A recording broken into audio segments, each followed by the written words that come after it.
Natal. Fazem-se árvores, ligam-se luzes. Não há melhor lugar do que nossa casa para as festas. Um empolgante período de presentes e festas de que só os sovinas não gostam. Mas onde começou essa tradição? Por que penduramos meias? Quando começamos a cantar cânticos de Natal e a decorar árvores? Como Papai Noel acabou usando vermelho, um trenó e 8 pequenas renas? Há histórias ocultas atrás de nossos hábitos modernos. Umas são obscuras e místicas. Outras são só para ganhar dinheiro. Então, prepare-se para a verdade por trás das festas que adoramos. Esta é a verdadeira história do Natal. A verdadeira história do Natal. Well, it's beginning to look a lot like Christmas everywhere you go. Take a look at the 5 and 10, glistening once again, with candy canes and silver lanes aglow. It's beginning Já é quase Natal de novo. like Christmas. A temperatura cai, blocos de neve caem, e as cidades grandes e pequenas parecem começar a se enfeitar cada vez mais cedo. O período das festas começa, na maioria dos lugares, depois do Halloween. E isso porque é um enorme negócio no país inteiro. O gasto com enfeites de festas e presentes se eleva a 15 bilhões de dólares por ano. Há um Papai Noel em cada shopping de costa a costa, com trenós cheios de brinquedos e há luzes. Muitas e muitas luzes. Gostamos de luzes como crianças. Todos nós já entramos no carro da família e saímos pela cidade para ver as luzes. A Decra Light Industries é uma das maiores empresas de enfeites para as festas dos Estados Unidos. Seus projetistas e artesãos criam os mais atraentes motivos natalinos para praças públicas e shopping centers do país todo. Gostamos de grandeza, entende? Gostamos de grandes montagens, de árvores grandes. Os 800 quilômetros de luzes natalinas que a Decra usa todos os anos são muito mais complexos do que as primeiras guirlandas comercialmente disponíveis. Quando foram inventadas as primeiras luzes natalinas elétricas? Em 1882, pelo vice-presidente da Edison Company, Edward Johnson.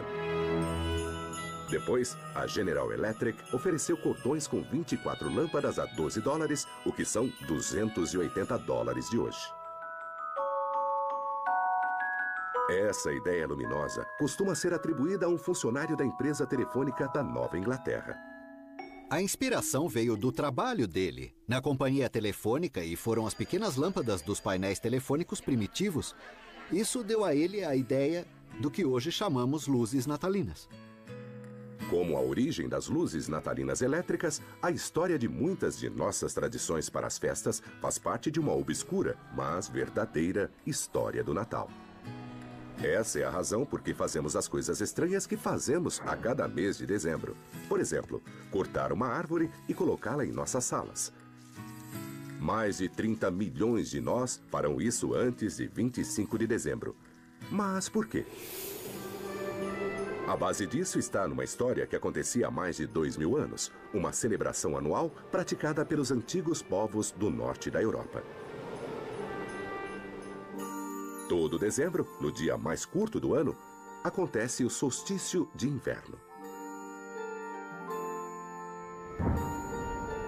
Ele marcava o dia mais escuro do ano.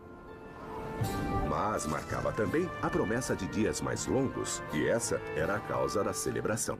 Para honrar a ocasião, antigas tribos celebravam um festival de 12 dias que chamavam Yule. Eles usavam o que tinham colhido, era tempo de abate de animais. Os animais das fazendas eram mortos porque não era possível alimentá-los nos dias de inverno. Então havia muita carne à mão. A cerveja já estava feita. Era a época perfeita para uma festa. Os nórdicos queimavam uma tora gigante durante os 12 dias da festa. E levavam sempre vivas pinheiros e azevinho para casa. Ao Ao longo dos séculos, o conceito cresceu e depois foi agregado ao nosso hábito moderno da árvore de Natal. Hoje, escolher uma árvore para a família é uma tradição das festas. E todos os anos, fazendeiros americanos cultivam 350 milhões de árvores em 15 mil fazendas de pinheiros de Natal. E isso é quase uma árvore para cada homem, mulher e criança do país. Os cultivadores replantam constantemente. Daqui a anos, a semente de hoje se tornará o ponto central da decoração de Natal de alguém.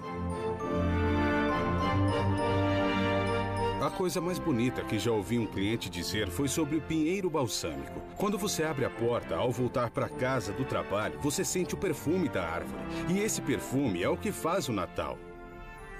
Essa é a maravilha da árvore de Natal. Nem sempre é fácil ver como nossos hábitos modernos se ligam às antigas tradições. O que isso tudo tem a ver com o nascimento de Jesus há mais de 2000 anos? Para os cristãos, esse momento memorável é quando a história do Natal começa. Como sabemos o que sabemos sobre o nascimento de Jesus? Na verdade, há duas fontes no Novo Testamento para a Natividade: o Evangelho de Mateus e o Evangelho de Lucas. Um não se refere ao outro. Um pode até ignorar o que o outro escreveu e cada um conta coisas sobre o nascimento de Jesus. E o que tendemos a fazer é juntar as duas histórias para ter uma visão maior do que chamamos natividade. O Evangelho de Mateus introduz a estrela de Belém. E os sábios chamados magos, que trazem presentes ao bebê Jesus. Há um valor simbólico nesses presentes. O que fizeram foi levar coisas realmente preciosas para homenagear essa criança que nasceu modestamente. E há a mensagem de que devemos reconhecer que o nascimento não tem nada de modesto, porque foi um rei que apareceu. Esse é o primeiro exemplo de presente de Natal. Mas ninguém registrou quando isso realmente aconteceu. Ninguém sabe a data certa do nascimento de Jesus. E os primeiros cristãos não celebravam aniversários. Então, como Jesus acabou fazendo aniversário dia 25 de dezembro? Muito antes de Jesus nascer, os romanos celebravam muitas festas pagãs, particularmente em dezembro. E essas festas de fim de ano criaram o palco para as festas natalinas modernas. Uma das festas romanas era a Saturnália, que começava no dia 17 de dezembro e era uma série de festas que duravam de 3 a 5 dias, talvez 7. Você pode imaginar uma grande festa no escritório, mas de togas. Os romanos trocavam presentes na Saturnália, assim como fazemos no Natal. Os escravos recebiam refeições especiais de seus amos e gozavam de uma liberdade que não tinham o resto do ano. A segunda festa é o Ano Novo. Era uma festa de 5 dias e era muito divertida também. E entre a Saturnália e o Ano Novo, já havia a celebração de um deus romano no dia 25 de dezembro. Esse deus, Mitras, e mais um deus, Sol Invictus, o deus Sol Invicto, eram ambos festejados em 25 de dezembro. Como a data caía perto do solstício de inverno, o mesmo evento cósmico celebrado pelas tribos do norte da Europa, os romanos acendiam fogueiras rituais e velas para afastar a escuridão, a origem das modernas luzes natalinas. O solstício de inverno é o dia mais escuro do ano, e você percebe a escuridão na hora de se levantar e também antes do dia terminar. Você não vê a hora do sol voltar. Pagãos do mundo todo celebravam o dia mais escuro, e nas religiões romanas, o dia se tornou o principal do ano.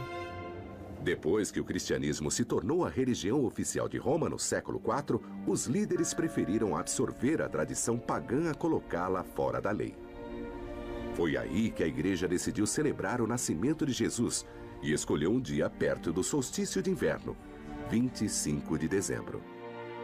Existe uma razão para Jesus ser chamado de a luz do mundo, e é a associação do nascimento de Jesus com o solstício, que era celebrado por diversas outras religiões. Isso ajudou a colocar o nascimento de Jesus em 25 de dezembro. À medida que a igreja continuava a absorver várias tradições antigas, o que emergiu foram duas experiências de Natal. Uma religiosa, a outra nem tanto. Nas igrejas, as festas eram celebradas com um grau bastante alto de solenidade. As pessoas se reuniam, acendiam velas. O Natal era celebrado na véspera.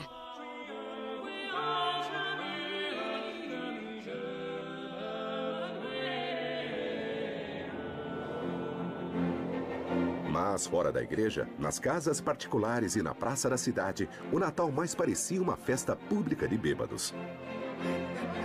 No fim, esse Natal grosseiro e secular dominaria o Natal religioso, o que forçou os futuros reformadores a banir as duas modalidades de uma vez.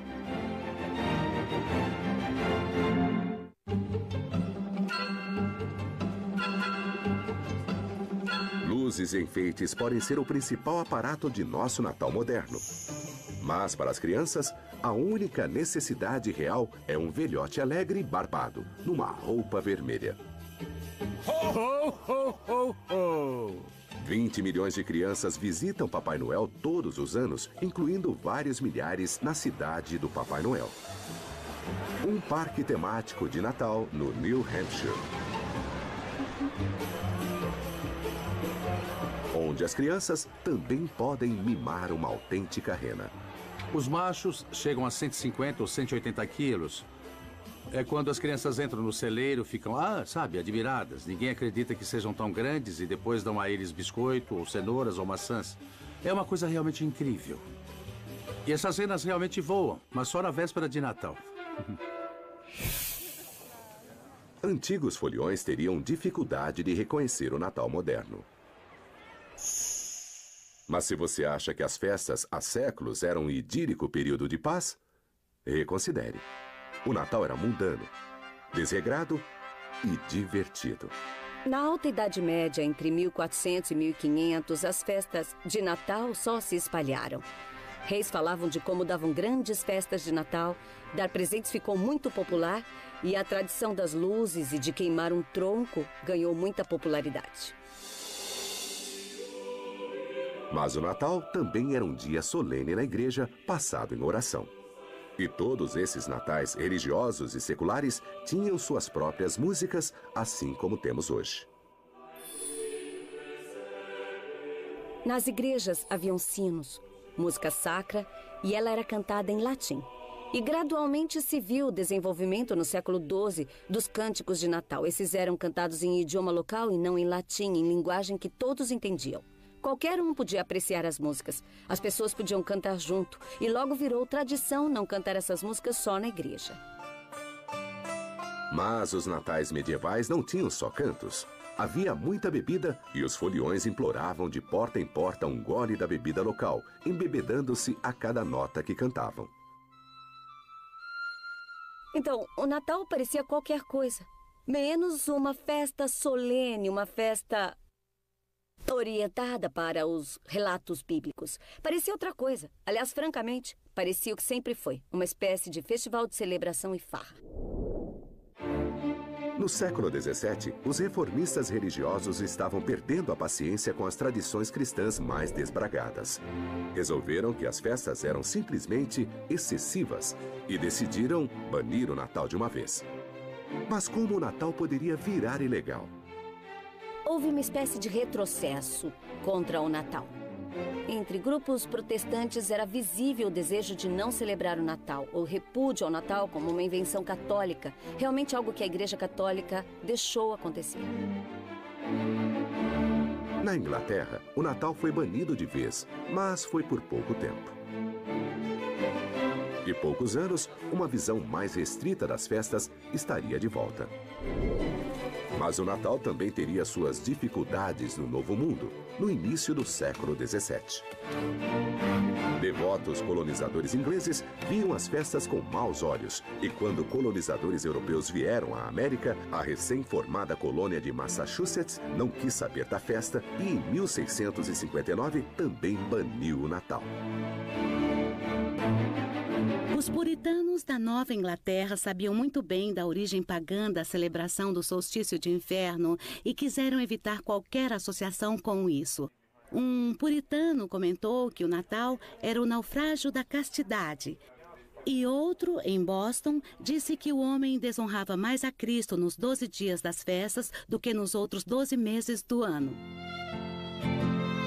As colônias começaram a se espalhar costa abaixo e colonizadores da área do meio Atlântico eram muito menos conservadores.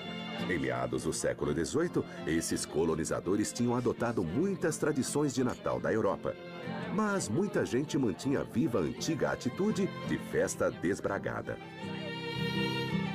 Na Virgínia, por exemplo, a maioria das pessoas celebrava as festas com um jantar entre amigos. E os registros coloniais e do começo da República estão cheios de exemplos dessas pessoas. Por exemplo, uma família da Virgínia estava dando um jantar de Natal. Os festeiros ficaram sabendo e começaram a bater na porta e a usar o velho ritual: nos dê comida e bebida, ou vamos jogar pedras nos vidros. Portanto, as duas tradições estavam aí.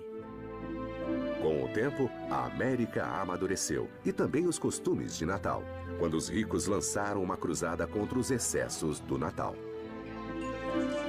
Respeitáveis americanos de classe média queriam pegar a festança de Natal, a festança pública que acontecia nas ruas e levar isso para casa. Eram pessoas com propriedades e tinham medo da destruição, tinham medo de perder o que tinham. Então, eles queriam pegar esse evento público, grosseiro, tirá-lo das ruas e levá-lo para dentro de casa.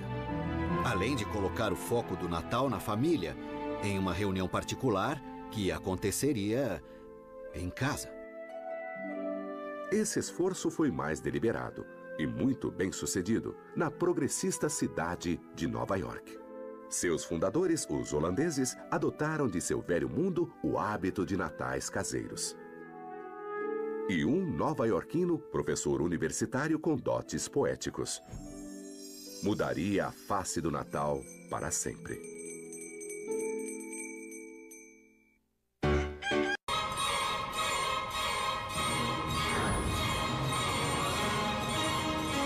Cidade de Nova York. A Big Apple.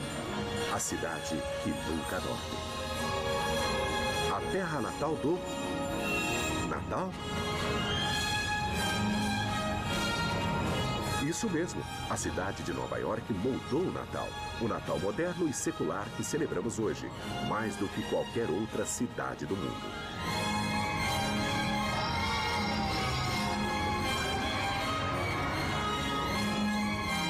E isso foi por causa do esforço de dois talentosos nova-iorquinos que viveram no século XIX.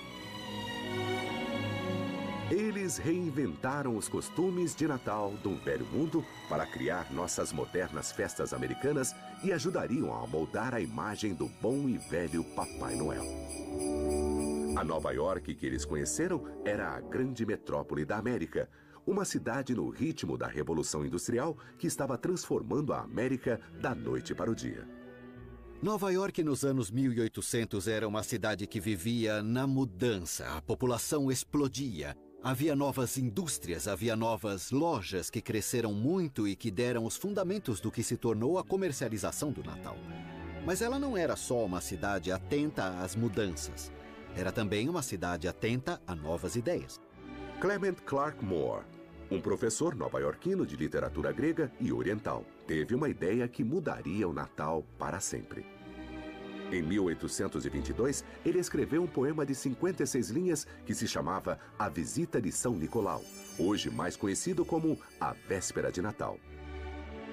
Quase com uma só mão, ele criou a moderna visão americana do Natal.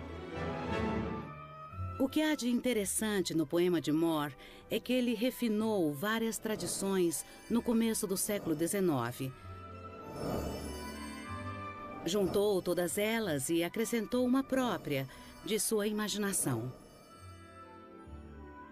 O poema de Moore se tornou uma abertura, um divisor de águas de como o Natal era celebrado.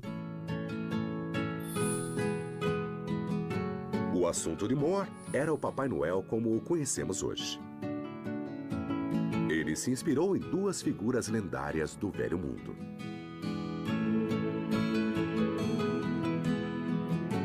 Uma era São Nicolau, um bispo do século IV, famoso por dar presentes e conhecido por deixar os presentes em meias. A outra era Sinterklaas, a versão holandesa de São Nicolau. Sinterklaas tinha se mesclado um pouco com Odin, o deus pagão das festas que voava pelos céus em um cavalo de 8 patas. Antes da metade do século XIX, Papai Noel vinha em várias formas. Ele vinha de barco, a cavalo ou em um trenó. E tudo isso foi codificado e reduzido na América, muito em Nova York. As duas lendas do Velho Mundo eram ricas em detalhes, muitos dos quais Moore decidiu deixar de fora. Um dos omitidos foi uma figura com cara de diabo, companheiro de São Nicolau, e que podia trazer um chicote para castigar crianças desobedientes. Ou pior. No norte da Europa havia uma espécie de figura diabólica que acompanhava São Nicolau. Tinha chifres, uma longa língua vermelha, era coberto de pelos, tinha rabo e casco. E ele entrava logo depois de São Nicolau. E uma cena em especial mostra 2 menininhos encolhidos de medo, porque na porta estava a figura diabólica de Krampus. Mas o Papai Noel de Clement Clarke Moore só personificava o bem, e Moore introduziu várias novas características nele. Ele o vestiu com roupa americana, deu a ele um cachimbo e o retratou não como um padre, mas como um sorridente e alegre duende, com brilho nos olhos. Nas costas, ele levava um saco cheio de brinquedos para as crianças da casa. Moore também deu a ele um trenó, que voava pelo céu e era puxado não por um cavalo, mas por 8 renas, cada uma com seu nome. Vamos Dasher, vamos Dancer, vamos Prancer, vamos Vixen, vamos Comet, vamos Cupid, vamos Donder e Blitzen. O poema de Clement Clarke fascinou os americanos do século XIX. Ele criou um novo tipo de Natal, nem grosseiro, nem religioso, mas centrado no lar e na família. Nas décadas que se seguiram, vários artistas expandiram as imagens de Clement Clarke, mas a visão dele foi a que ficou. Uma coisa interessante do poema é que os editores mudaram a última linha. Na versão original de Moore estava: um alegre Natal para todos e a todos uma boa noite. A maioria dos livros trocou alegre por feliz. Por mais icônico que fosse o Papai Noel de Clement Clarke, ele ainda não era a figura totalmente formada que conhecemos hoje. O Papai Noel dele não tinha oficina no Polo Norte, nem duendes, nem cartas das crianças, nem a listas de bons e maus. De onde vieram esses detalhes? Vamos dar o crédito a outro nova-iorquino, o ilustrador Thomas Nast. Ele pegou o Noel de Clement e produziu a versão definitiva para as gerações futuras. Thomas Nast foi um dos grandes ilustradores do século XIX e criou muitas das imagens que vemos hoje. O burro do Partido Democrático e o elefante do Republicano foi ele quem criou. A imagem do tio Sam, que conhecemos, foi uma criação de Thomas Nast. E ele também é a pessoa que nos deu a moderna versão do Papai Noel. Em 1862, uma das maiores revistas americanas, a Harper's Weekly, pediu que Nast desenhasse ilustrações de Natal. Ele transformou o bom velhinho de Clement em alguém maior e mais imponente. E ele se tornou seu avô. Deu a ele uma espessa e longa barba branca, que era a imagem de uma pessoa rica no mundo vitoriano. Ele usava um casaco vermelho com adornos brancos, botas pretas, um cinto de fivela e um cachimbo. A imagem de Nast de Papai Noel se tornou indelével e a cada Natal ficou mais rica em detalhes. Nast fez isso ano após ano. Ele criou muitas coisas que associamos a Papai Noel. A lista de bons e maus, a casa no Polo Norte, e isso se tornou a imagem de Papai Noel. Uma razão pela qual os americanos adoraram o Papai Noel de Ness Clement é que ele celebrava a infância. Um novo olhar sobre a criança só tinha aparecido recentemente no país na trilha da Revolução Industrial. Você tem que se remeter a como as crianças eram vistas no começo do século XIX, quando eles eram vestidos como pequenos adultos e se esperava que se comportassem como adultos. Pela metade do século, as coisas começaram a mudar e tudo foi mais orientado para o lar. Então, as crianças se tornaram o centro da sociedade vitoriana. E no meio do século XIX, a árvore de Natal, uma variação do antigo costume nórdico de trazer o verde para casa, se tornou a peça central do familiar Natal norte-americano. E tudo por causa de um desenho. Em 23 de dezembro de 1848, o jornal Illustrated London News publicou uma imagem da Rainha Vitória e do Príncipe Albert, com a família reunida em volta de uma árvore de Natal, parte da tradição alemã de Albert. A Inglaterra se apaixonou imediatamente. 2 anos depois, a mesma imagem de Vitória e Albert foi republicada em uma revista americana muito popular com algumas alterações. Tiraram a coroa da Rainha Vitória e tiraram o bigode do Príncipe Albert para que parecessem um pouco mais americanos. Foi uma maneira de dizer à classe média americana que comprava a revista que valia a pena ter essa tradição em casa. A árvore de Natal tinha chegado oficialmente à América. Em 1856, o presidente Franklin Pierce pôs uma na Casa Branca. Papai Noel, redefinido em amigo das crianças, e árvores de Natal elaboradamente decoradas ajudaram a transformar o Natal. Uma festa antes comandada por grosseiras bebedeiras era agora tempo de celebração da família. Mas no início do século XX, Papai Noel e o Natal mudaram de novo. Papai Noel se transformaria em vendedor. E o Natal em bonança para os lojistas.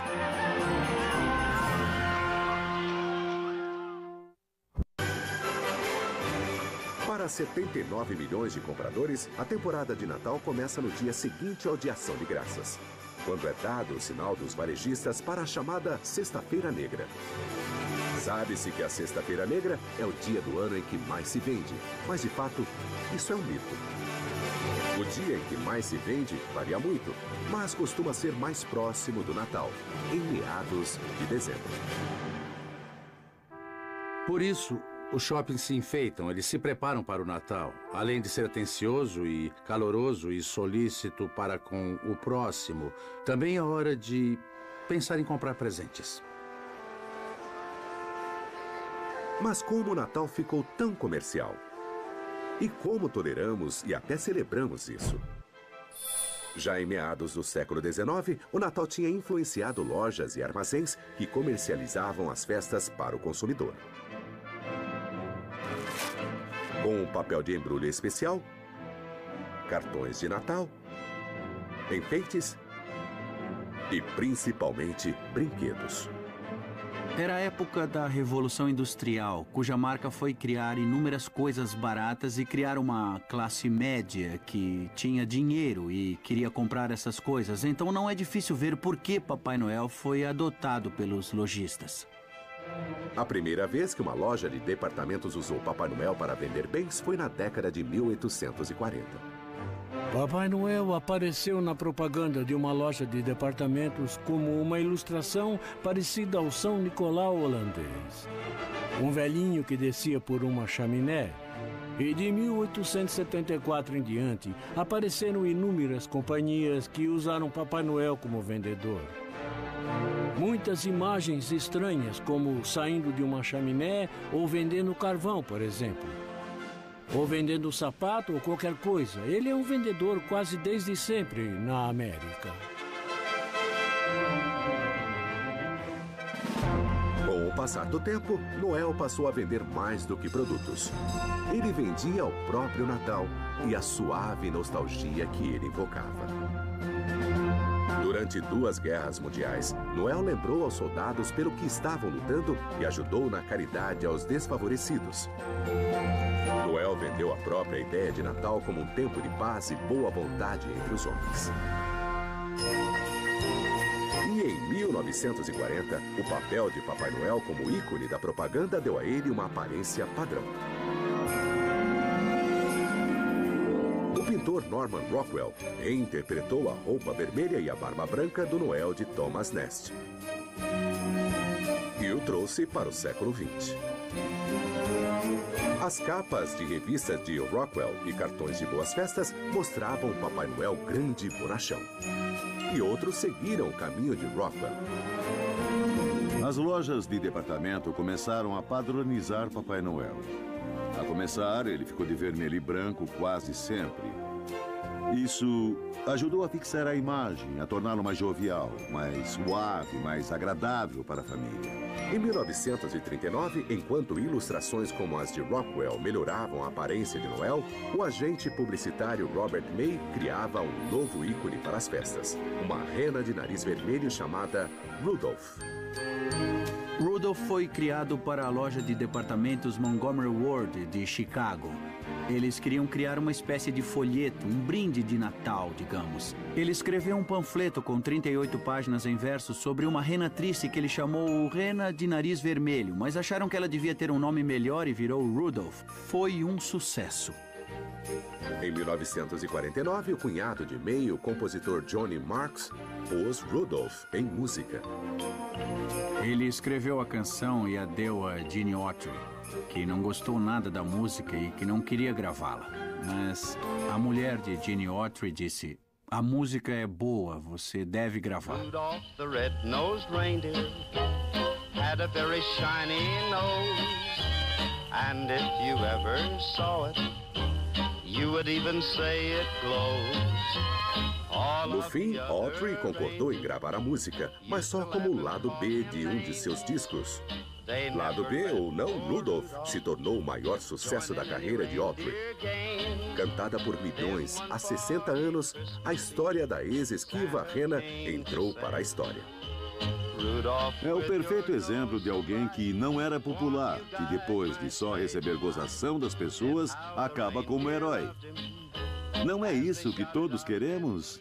Não é à toa que a história deu certo. Rudolph, a rena de nariz vermelho, se tornou uma das canções mais populares de todos os tempos. Mas é uma canção infantil.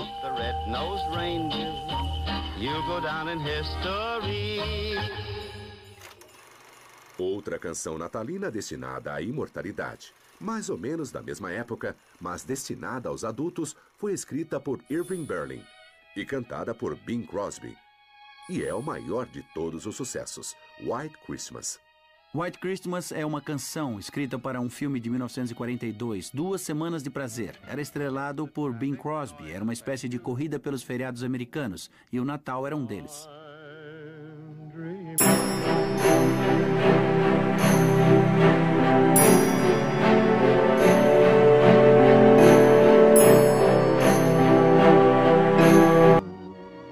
A música não pegou muito, era a primavera de 1942 e tínhamos entrado em guerra, mas ela pegou no outono de 42, quando a América estava quase chegando à marca de 1 ano em guerra, e as centenas de milhares, quase milhões de soldados americanos iam passar seu primeiro Natal longe de casa. E aí sim a música teve um forte apelo emocional e nostálgico. As vendas explodiram em outubro, novembro e dezembro de 1942.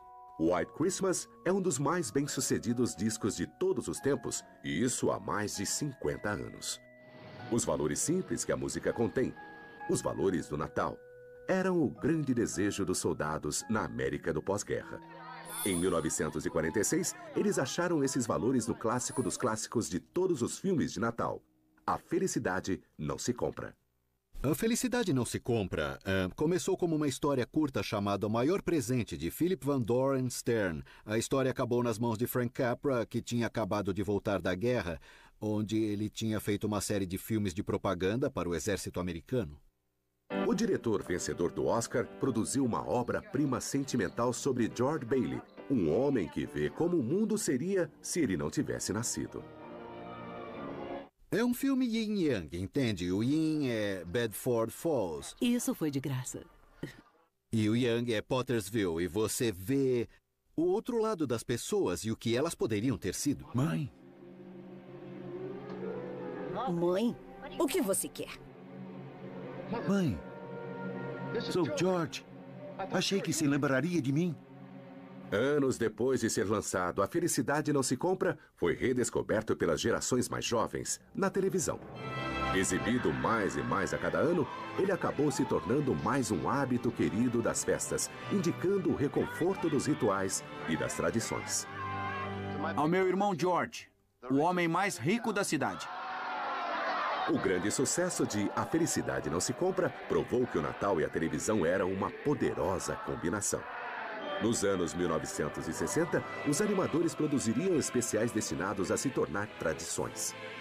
Esperava-se que um desses especiais de festas fosse um fracasso, mas não, ele se tornou um clássico.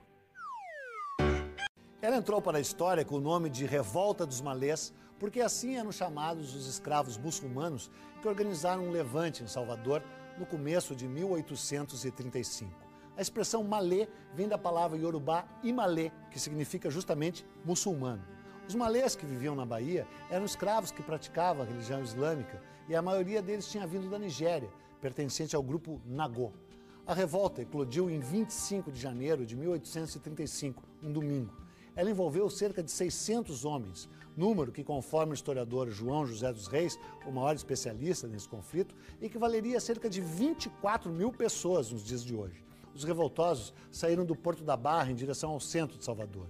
Eles queriam tomar a cidade e, segundo alguns pesquisadores, sonhavam em instaurar uma monarquia islâmica, prendendo, matando ou escravizando todos os moradores não muçulmanos, fossem eles brancos, mulatos ou até negros.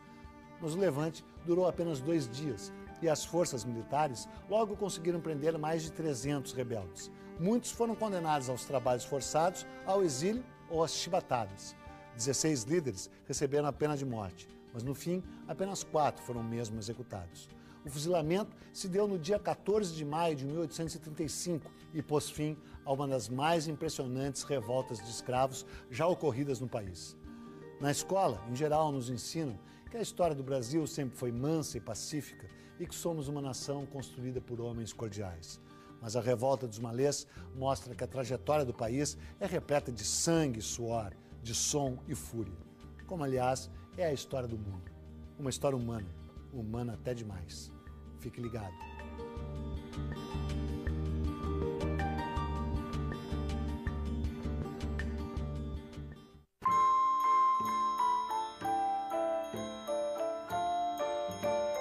O Natal na América evoluiu ao longo dos séculos, em ritmo com a própria nação, em rápida mudança. Mas até mesmo os dias de hoje, o Natal permanece uma festa familiar, cheia de nostalgia e de lembranças da infância. Podemos como que recuperar a inocência de nossa infância antes de nos tornarmos gente durona, cínica e horrorosa, entende? Quando viemos o mundo de outro modo, mais generoso e gentil e nunca é tarde para voltar a ver as coisas como as víamos. O poder do Natal de espalhar alegria e criar boas lembranças explodiu com a ascensão de uma instituição que as crianças adoram tanto quanto o Natal: a televisão. Nos anos 1960, as crianças contemplaram a idade de ouro da TV. A idade do ouro dos especiais de Natal começou nos anos 60 e foi até os anos 70. Os especiais se dirigiam especialmente às crianças, apesar de serem sofisticados o suficiente para entreter os adultos. O primeiro desenho animado especial de Natal estreou em 1962.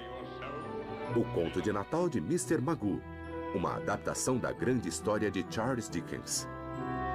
Se você pensar friamente, é uma estranha combinação de Mr. Magoo e um conto de Natal. Ele era um personagem engraçado e fez um papel dramático da literatura clássica.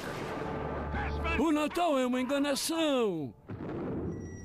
Feliz Natal! Chega disso de Feliz Natal! Se fosse por mim, qualquer bobo que saísse por aí dizendo Feliz Natal a todos deveria ser cozido no seu próprio caldo e enterrado com um galho de azevinho no coração. Ora, enganação! Acho que é a melhor versão de um conto de Natal que já filmaram. Depois de O Conto de Natal de Mr. Magoo, vieram inúmeros especiais de animação destinados a serem revistos a cada Natal em décadas futuras. Rudolph, a rena de nariz vermelho, Frosty, o homem de neve, Papai Noel vem à cidade. Deixe-me fazer um pouco de mágica. E como o Grinch roubou o Natal de Dr. Seuss.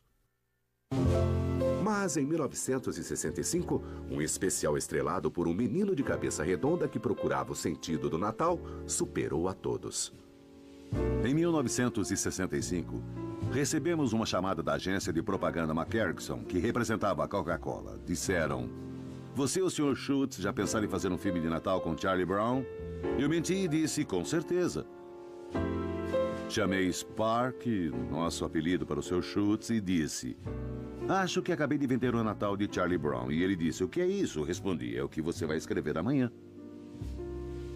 Mendelssohn e o animador Bill Melendez tinham de criar um especial de animação de 30 minutos em apenas 6 meses. E fizeram escolhas criativas radicais como, por exemplo, usar atores infantis para as vozes. Eu tinha 9 anos. Eles tinham 8 anos e 7 anos. Estávamos em um estúdio pulando e correndo, tocando bateria e tudo mais, porque era um estúdio de gravação onde, por exemplo, os Doors gravaram um álbum. O trabalho progredia, mas o tempo era curto. O filme foi terminado mais ou menos uma semana antes de ir ao ar. Depois o levamos à CBS. E 3 pessoas não gostaram nada do que viram e disseram: "Vamos ter de exibir porque está programado para daqui a 4 dias." Valeu a tentativa, mas o filme não funciona. Então nosso caminho foi muito difícil. Foi incrível ele simplesmente ter ido ao ar. Um dos problemas que preocupava a todos era a insistência de Schultz em citar a Bíblia. Um de nós disse: "Você acha que podemos animar um menino lendo a Bíblia? Você acha que pode ser?" E me lembro que ele disse na hora: "Se nós não pudermos, quem vai poder?" Será que alguém sabe me dizer do que se trata o Natal? É claro, Charlie Brown. Eu posso explicar do que se trata o Natal. E havia nas redondezas pastores de ovelhas cuidando de seus rebanhos à noite, quando Lou, o anjo do Senhor, apareceu a eles. O desenho foi encenado em um formato muito simples. E do modo como Christie, o maravilhoso ator, leu o texto, o desenho se tornou um momento inesquecível da história da animação. Porque para vocês nasceu hoje na cidade de Davi um Salvador, o Cristo Senhor. O sucesso de O Natal de Charlie Brown provou mais uma vez que o Natal religioso e o secular não são mutuamente exclusivos. Cada um dá seu charme às festas. É disso que se trata o Natal, Charlie Brown. Meios séculos depois que Linus pronunciou suas memoráveis palavras, o Natal continuou a se ajustar a tempos de mudança. Em 1968, a tripulação da Apollo 8 passou o Natal no espaço, quando a nave orbitou a Lua pela primeira vez, na véspera de Natal. Encerramos desejando boa noite e boa sorte. Um Feliz Natal e que Deus abençoe a todos vocês na boa e velha terra. Mais recentemente, o Natal foi revolucionado pela internet. Nela, simples cliques em sites como a Amazon adicionaram à rede o vocabulário de Natal. A segunda-feira cibernética se juntou à Sexta-feira Negra como um marco para o varejo. É realmente notável, mas nos últimos 20 anos houve uma revolução no modo como fazemos compras de Natal. Há 20 anos, você tinha que ir até um shopping center ou uma grande loja de departamentos e isso levava tempo. Agora você se senta na frente do seu computador, bate ali algumas teclas e... feito! É mais rápido, é mais eficiente, mas, sabe, não é mais tão gostoso. Essas são as últimas alterações em uma velha história, a das muitas maneiras como celebrarmos uma antiga festa.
Onde nossa memória alcança, trazemos árvores para casa e acendemos velas. Penduramos nossas meias e cantamos nossos cânticos nas igrejas e nas ruas. Em meio ao caos, até encontrarmos tempo para nos alegrarmos com o nascimento de uma criança há 2000 anos. Feliz Natal para todos e a todos, uma boa noite. A Big Apple, a cidade que nunca dorme. A terra natal do Natal?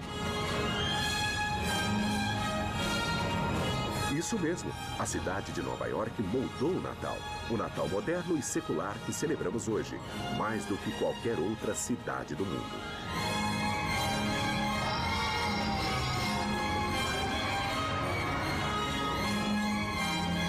Isso foi por causa do esforço de 2 talentosos nova-iorquinos que viveram no século XIX. Eles reinventaram os costumes de Natal do velho mundo para criar nossas modernas festas americanas e ajudariam a moldar a imagem do bom e velho Papai Noel. A Nova York que eles conheceram era a grande metrópole da América, uma cidade no ritmo da Revolução Industrial que estava transformando a América da noite para o dia. Nova York nos anos 1800 era uma cidade que vivia na mudança. A população explodia. Havia novas indústrias, havia novas lojas que cresceram muito e que deram os fundamentos do que se tornou a comercialização do Natal. Mas ela não era só uma cidade atenta às mudanças. Era também uma cidade atenta a novas ideias. Clement Clark Moore, um professor nova-iorquino de literatura grega e oriental, teve uma ideia que mudaria o Natal para sempre. Em 1822, ele escreveu um poema de 56 linhas que se chamava A Visita de São Nicolau, hoje mais conhecido como A Véspera de Natal. Quase com uma só mão, ele criou a moderna visão americana do Natal. O que há de interessante no poema de Moore é que ele refinou várias tradições no começo do século XIX. Juntou todas elas e acrescentou uma própria, de sua imaginação. O poema de Moore se tornou uma abertura, um divisor de águas de como o Natal era celebrado. O assunto de Moore era o Papai Noel como o conhecemos hoje. Ele se inspirou em 2 figuras lendárias do Velho Mundo.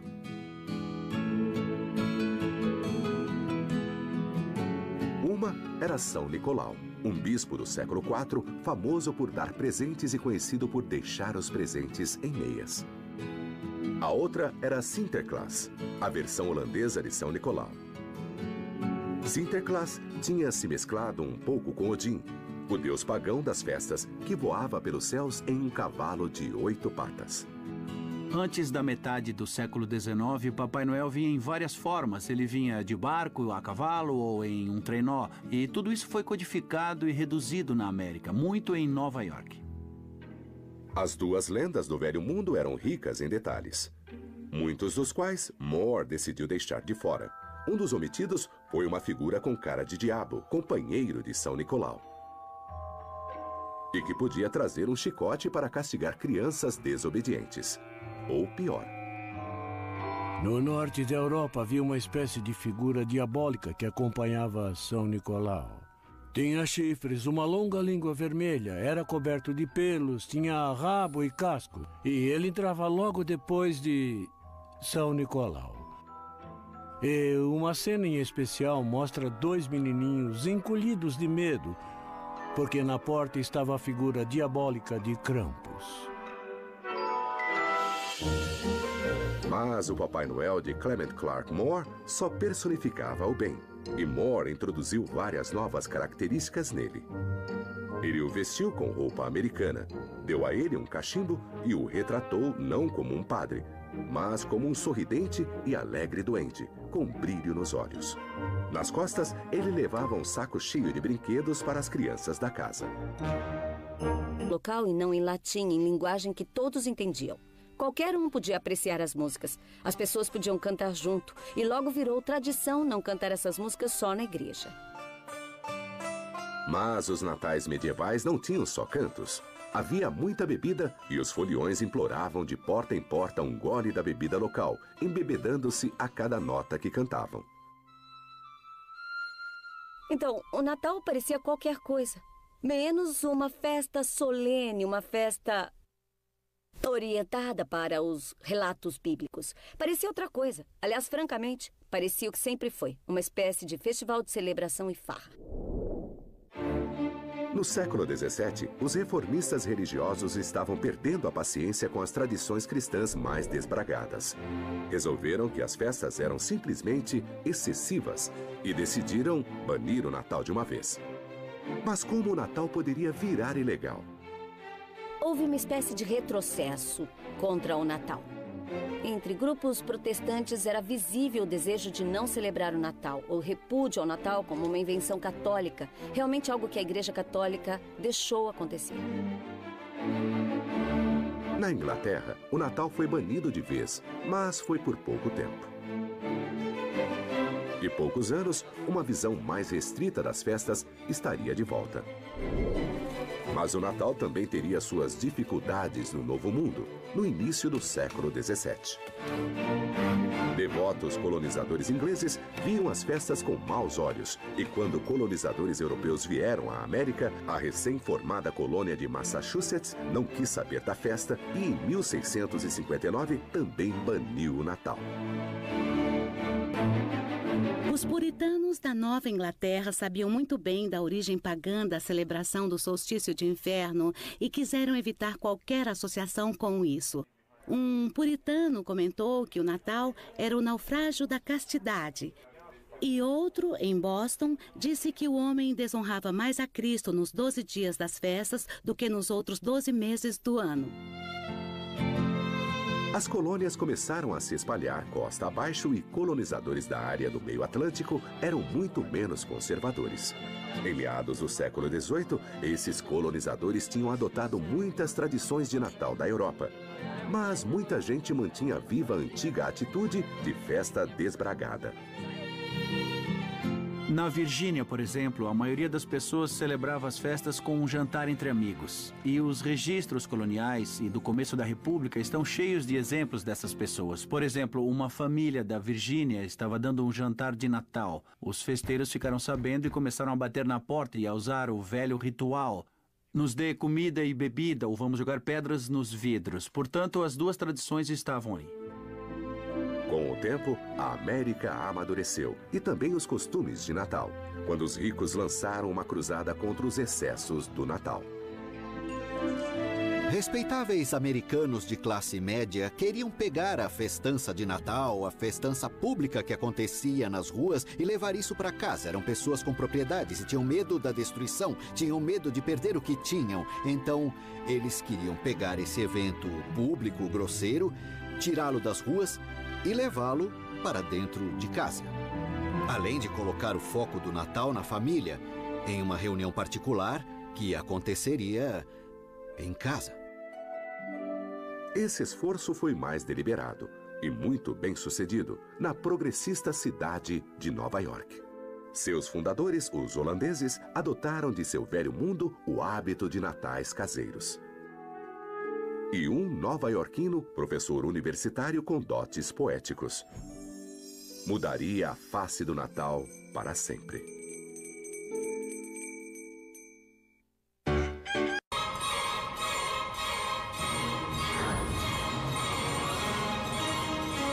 Cidade de Nova York. Para honrar a ocasião, antigas tribos celebravam um festival de 12 dias que chamavam Yule. Eles usavam o que tinham colhido, era tempo de abate de animais. Os animais das fazendas eram mortos porque não era possível alimentá-los nos dias de inverno. Então havia muita carne à mão. A cerveja já estava feita. Era a época perfeita para uma festa. Os nórdicos queimavam uma tora gigante durante os 12 dias da festa. E levavam sempre vivas pinheiros e azevinho para casa. Ao longo dos séculos, o conceito cresceu e depois foi agregado ao nosso hábito moderno da árvore de Natal. Hoje, escolher uma árvore para a família é uma tradição das festas.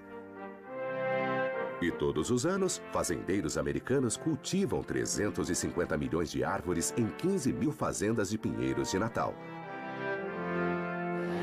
E isso é quase uma árvore para cada homem, mulher e criança do país.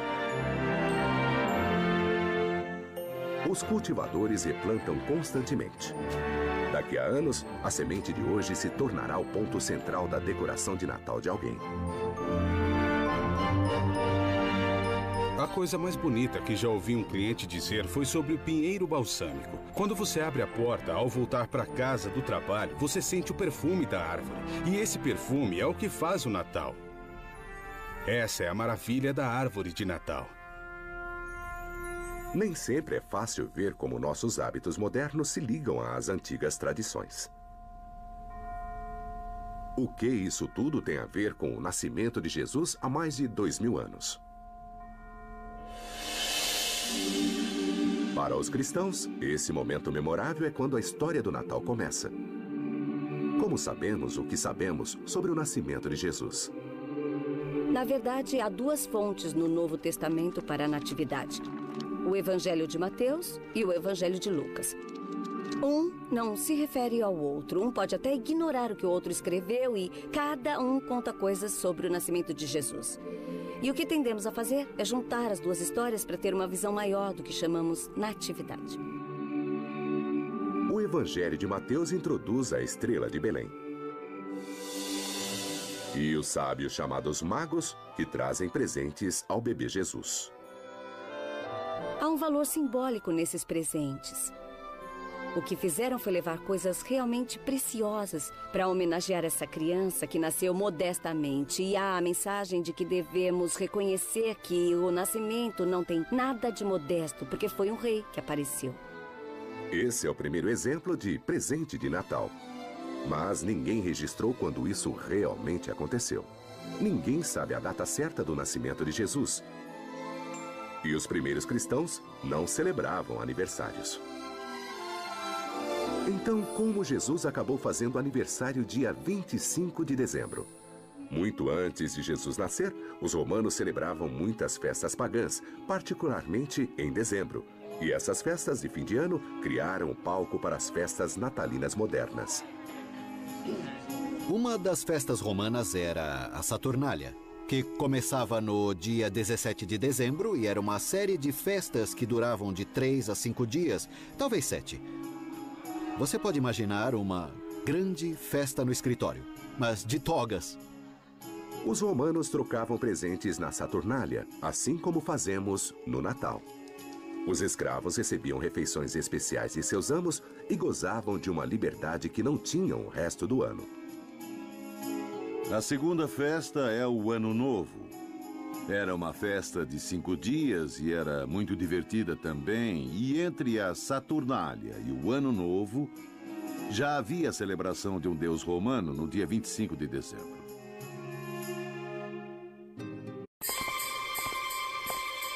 Natal. Fazem-se árvores, ligam-se luzes. Não há melhor lugar do que nossa casa para as festas. Um empolgante período de presentes e festas de que só os sovinas não gostam. Mas onde começou essa tradição? Por que penduramos meias? Quando começamos a cantar cânticos de Natal e a decorar árvores? Como Papai Noel acabou usando vermelho, um trenó e 8 pequenas renas? Há histórias ocultas atrás de nossos hábitos modernos. Umas são obscuras e místicas. Outras são só para ganhar dinheiro. Então, prepare-se para a verdade por trás das festas que adoramos. Esta é a verdadeira história do Natal. A verdadeira história do Natal. Well, it's beginning to look a lot like Christmas everywhere you go. Take a look at the 5 and 10, glistening once again, with candy canes and silver lanes aglow. Já é quase Natal de novo. A temperatura cai, blocos de neve caem, e as cidades grandes e pequenas parecem começar a se enfeitar cada vez mais cedo. O período das festas começa, na maioria dos lugares, depois do Halloween. E isso porque é um enorme negócio no país inteiro. O gasto com enfeites de festas e presentes se eleva a 15 bilhões de dólares por ano. Há um Papai Noel em cada shopping de costa a costa, com trenós cheios de brinquedos e há luzes. Muitas e muitas luzes. Gostamos de luzes como crianças. Todos nós já entramos no carro da família e saímos pela cidade para ver as luzes. A Decra Light Industries é uma das maiores empresas de enfeites para as festas dos Estados Unidos. Seus projetistas e artesãos criam os mais atraentes motivos natalinos para praças públicas e shopping centers do país todo. Gostamos de grandeza, entende? Gostamos de grandes montagens, de árvores grandes. Os 800 quilômetros de luzes natalinas que a Decra usa todos os anos são muito mais complexos do que as primeiras guirlandas comercialmente disponíveis. Quando foram inventadas as primeiras luzes natalinas elétricas? Em 1882, pelo vice-presidente da Edison Company, Edward Johnson. Depois, a General Electric ofereceu cordões com 24 lâmpadas a 12 dólares, o que são 280 dólares de hoje. Essa ideia luminosa costuma ser atribuída a um funcionário da empresa telefônica da Nova Inglaterra. A inspiração veio do trabalho dele, na companhia telefônica, e foram as pequenas lâmpadas dos painéis telefônicos primitivos. Isso deu a ele a ideia do que hoje chamamos luzes natalinas. Como a origem das luzes natalinas elétricas, a história de muitas de nossas tradições para as festas faz parte de uma obscura, mas verdadeira história do Natal. Essa é a razão por que fazemos as coisas estranhas que fazemos a cada mês de dezembro. Por exemplo, cortar uma árvore e colocá-la em nossas salas. Mais de 30 milhões de nós farão isso antes de 25 de dezembro. Mas por quê? A base disso está numa história que acontecia há mais de 2000 anos, uma celebração anual praticada pelos antigos povos do norte da Europa. Todo dezembro, no dia mais curto do ano, acontece o solstício de inverno. Ele marcava o dia mais escuro do ano. Mas marcava também a promessa de dias mais longos, e essa era a causa da celebração. Esse deus, Mitras, e mais um deus, Sol Invictus, o deus Sol Invicto, eram ambos festejados em 25 de dezembro. Como a data caía perto do solstício de inverno, o mesmo evento cósmico celebrado pelas tribos do norte da Europa. Os romanos acendiam fogueiras rituais e velas para afastar a escuridão, a origem das modernas luzes natalinas.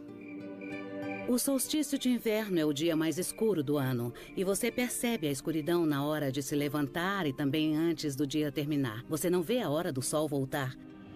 Pagãos do mundo todo celebravam o dia mais escuro, e nas religiões romanas, o dia se tornou o principal do ano.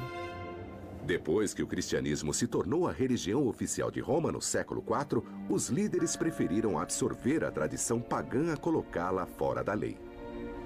Foi aí que a igreja decidiu celebrar o nascimento de Jesus e escolheu um dia perto do solstício de inverno, 25 de dezembro.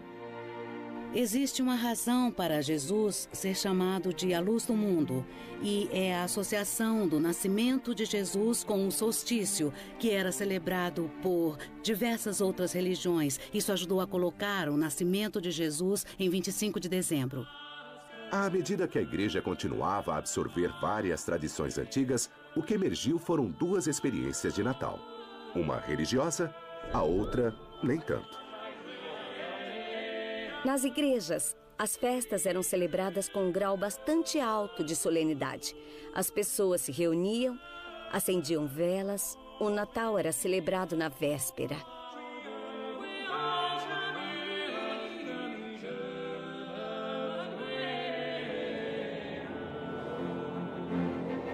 Mas fora da igreja, nas casas particulares e na praça da cidade, o Natal mais parecia uma festa pública de bêbados.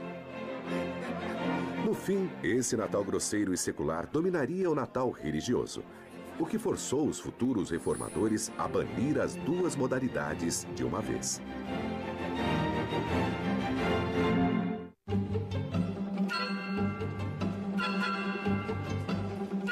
Luzes e enfeites podem ser o principal aparato de nosso Natal moderno. Mas para as crianças, a única necessidade real é um velhote alegre e barbado, numa roupa vermelha. Ho, ho, ho, ho! 20 milhões de crianças visitam Papai Noel todos os anos, incluindo vários milhares na cidade do Papai Noel. Um parque temático de Natal no New Hampshire, onde as crianças também podem mimar uma autêntica rena. Os machos chegam a 150 ou 180 quilos. É quando as crianças entram no celeiro, ficam, sabe, admiradas. Ninguém acredita que sejam tão grandes e depois dão a eles biscoito, ou cenouras, ou maçãs. É uma coisa realmente incrível. E essas renas realmente voam, mas só na véspera de Natal. Antigos foliões teriam dificuldade de reconhecer o Natal moderno. Mas se você acha que as festas há séculos eram um idílico período de paz, reconsidere. O Natal era mundano, desregrado e divertido. Na Alta Idade Média, entre 1400 e 1500, as festas de Natal só se espalharam. Reis falavam de como davam grandes festas de Natal, dar presentes ficou muito popular e a tradição das luzes e de queimar um tronco ganhou muita popularidade. Mas o Natal também era um dia solene na igreja, passado em oração. E todos esses natais religiosos e seculares tinham suas próprias músicas, assim como temos hoje. Nas igrejas haviam sinos, música sacra, e ela era cantada em latim. E gradualmente se viu o desenvolvimento no século XII dos cânticos de Natal. Esses eram cantados em idioma